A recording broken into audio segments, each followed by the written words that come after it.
So this is going to be a quick video. There's more news about Ripple in Brazil. For those who don't know, Ripple had a close meeting with the Banco Central do Brasil, Central Bank of Brazil, and nobody knows what they talked about. Okay, but they do have known partnerships with Rendimento, PNB Paribas.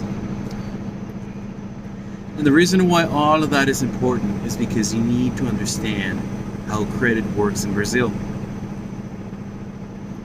The way it works is rather simple. Yes, they do have credit card companies, but they are more likely to use an ID. The way it works, and I'm going to try to simplify it as much as I can, is you show up to a store, your ID, and the merchant where you purchase any goods and services, they extend credit to you. So it's the merchant, not a bank, that extends the credit to you. And then ultimately there's steps in between and some inefficiencies.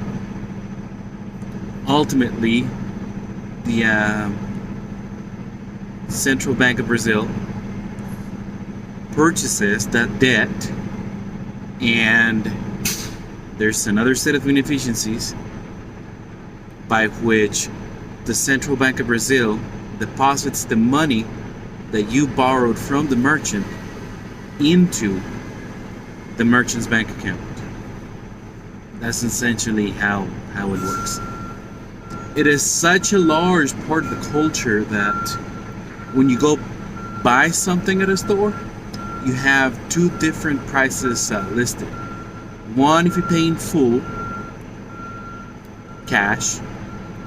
Another one if you buy in partial payments, parcelas. Now, you have a certain price if you pay in full, and then however much in 5, 6, 10, 15, 20, 24 parcelas, so partial payments. Visa is not involved in that. If Ripple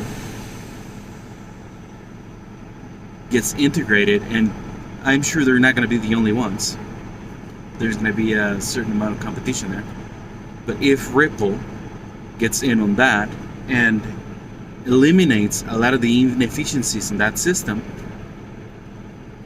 that's going to be convenient for both the people in Brazil and the government. Now, because it's so easy to get credit in Brazil, obviously goods and services in Brazil are more expensive than in other parts of South America.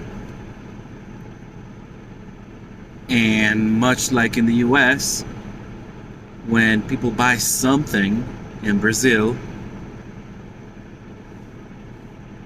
they're not really thinking how much it is going to be in total. They're simply budgeting and finding out whether or not they're going to be able to